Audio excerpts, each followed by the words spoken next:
So here is an example of what the Lebensborn was actually used for. Um, so that document is going to be on the next page. Here on this page on the right, I'm going to read from an interview from 1988 with a nurse from the Lebensborn. And note, I included on the next page only the English translated version.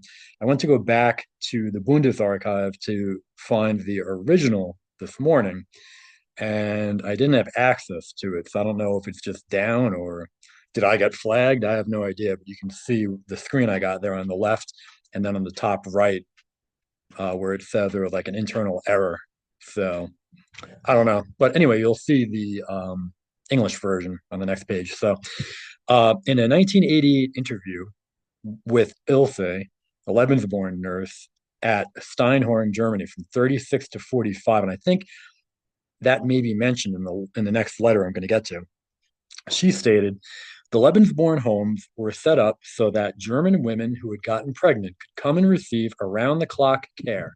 This included married wives of SS officers, NCOs, and enlisted men. There was no class structure in the SS like in the old aristocratic Germany.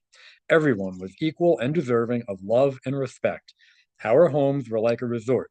The food was good, and it was a very relaxing atmosphere. We also allowed women who were not married. SS men who got a girl pregnant were ordered to the RUSHA for a formal inquiry as to their intentions as to remaining with her. If she wanted to get away from her parents or a disapproving family, she was welcomed to our home. So, regardless if a woman was married or single, she was welcomed and well cared for. The youth organizations worked to instill sexual morality in our youth to curb unmarried pregnancies. But the morals of the Weimar era were still evident in some of our people, even the SS. And note there, she's referring to like the BDM and Hitler Youth, etc. Those were the youth organizations. So, anyway, continuing. It is not true that young unmarried girls were encouraged to have sex and bear a child for the Fuhrer. This is enemy propaganda. Until the war started, most of our patrons were wives who just wanted to be pampered for a couple of months.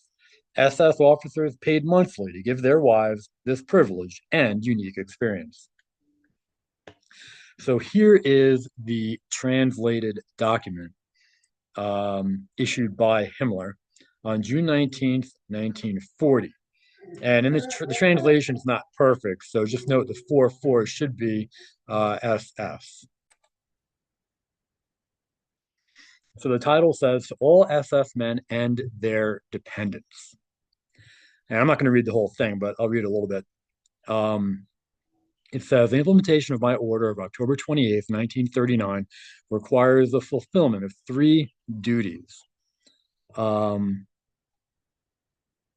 and it says, for the sake of explanation, I foresee that whenever I speak of children of good blood, I understand by it the children of legitimate and illegitimate birth.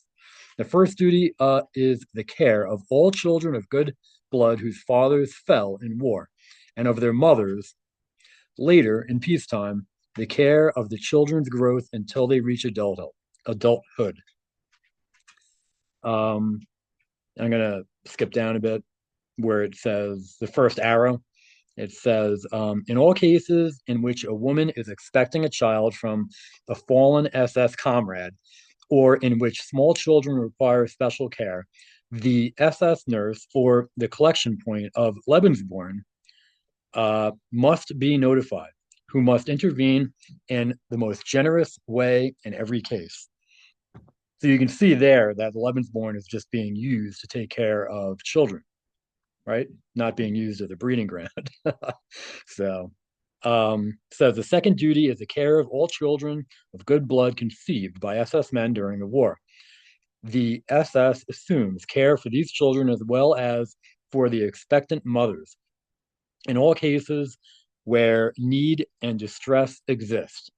And then it says Lebensborn is responsible for fulfilling this duty, right? So it just said the SS is going to care for all these children and for expectant mothers where in cases where it's needed or distress exists. And then it says the Lebensborn is responsible for fulfilling that duty. So then it says under that it says the to ensure that the opportunity for our expectant mothers of good blood to find full support and a home in the Lebensborn homes is brought to the attention of these women, right? So I guess they should be told that they have this opportunity. On the top right, it says to fulfill this duty, the Lebensborn is responsible for the following individual tasks. One, to admit wives and brides of members of the SS who are expecting a child into a mother's home upon request. Two, to provide guardianship for legitimate children upon request in, I can't quite read that. Sorry, it's so little. In accord with the Order of the Reichsfuhrer of October 28th, 1939. And then it says number three, to assume guardianship for illegitimate children to fulfill the task described under 2 and 3. The clan caretakers in the SS upper sections are available to the Lebensborn Association. Then it says under that, the third duty is to care for the families of SS members drafted into military service in the Wehrmacht or the Waffen-SS, who must be helped in all cases of need and distress and in all questions of life.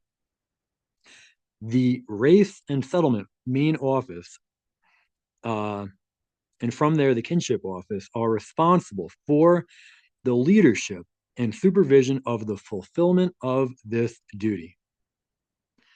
Going down a little bit further where it says B, that important. I'll just skip down to the very bottom. It says in all cases in which they cannot help themselves, these offices turn to the clan office and the RUS main office, SS, or to the Lebensborn. However, I grant every SS man the right to contact the family office or Lebensborn directly in writing or verbally in urgent or particularly confidential cases. And then you can see it's signed by Himmler. So obviously, the Lebensborn was set up to take care of the German SS families, whether wives or girlfriends or it was just a hookup. But the result was the women were having a baby and needed help. Or if a soldier fell in battle and his wife or girlfriend needed help, the Lebensborn was there to help. They took care of their own people. So, yeah, I think this refutes the lies that they were just, baby factories. It's not what they actually were. So.